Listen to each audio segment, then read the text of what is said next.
I want to show you a little bit about Google Advanced Search or power searching with Google. I'm going to jump into a new tab this time, clicking on the plus sign, and Google jumps right to the forefront. And I'm going to do a quick search just for dogs, just a quick little search. And I wanted to mention that you can really get deep with your Google searches. You can come in here to where it says settings inside of your Google search, and you can go to search settings. You can also search your history, and you can do an advanced search. What I'm going to do right now is advanced search. Now, dogs is a pretty basic search. It just has the word dogs, but you could have exact words and phrases. You could have a search that includes multiple words like dogs and cats.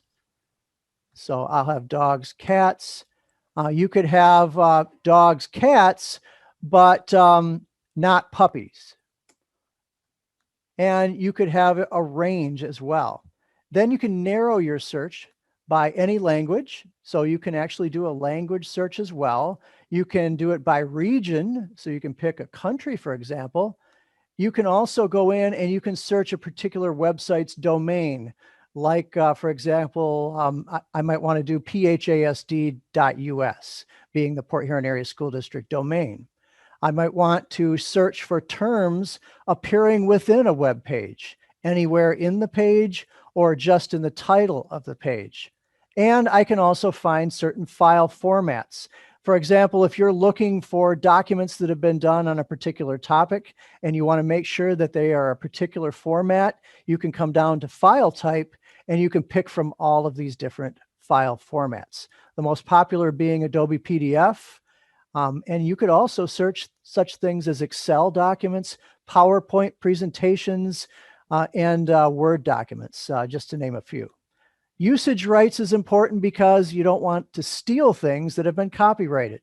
So if you're looking for something like a photo, for example, that has been licensed or not licensed, take a look at the usage rights before you go grabbing something that might belong to somebody who took the time to copyright it. So you could choose not filtered by licensee. And then if you did not filtered by license, you would be able to search for things that did not have a copyright license and that were free to share, free to use, or even use commercially. So these are all ways that you can do a deep search within Google. It's all found in the advanced search in the little gear button of any search that you do. Also, when you do your searches, you can narrow the search by images, videos, news, or if you click more, you can also look for flights, books, and finance as well. And that would filter your searches even deeper. That's the advanced search window. Wanted to mention that to everybody. I'm going to go back into presentation mode so you can see a little bit better my slides. So this is another type of search I wanted to mention. When you get into Google Images, so when you do your Google search and you click on images, you'll notice it's not just types of images, but it's color, it's file format of images. For example, you might want to find images that have a transparent background. That would be found under color. You might want to find usage rights. Like I just mentioned, you might want to find pictures that are Creative Commons licenses instead of just all. All means it could be something that the user of that website did not want you to use in a presentation, for example.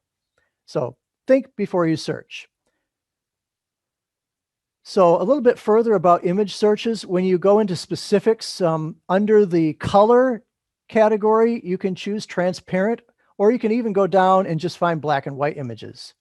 When you go under type, face, photo, clip art, and line drawing, size would be any size. You could have larger than a certain kilobytes or larger than a certain amount of megabytes, which would be really high resolution photos. You could have large images, or by default, it's just any size. Search tricks. I wanted to mention that there is now something really cool that's built into the Google app on the phone for the Android or the iOS platforms. On phones, you can go in and use the Google app, and then you can click on the little icon that looks like a camera.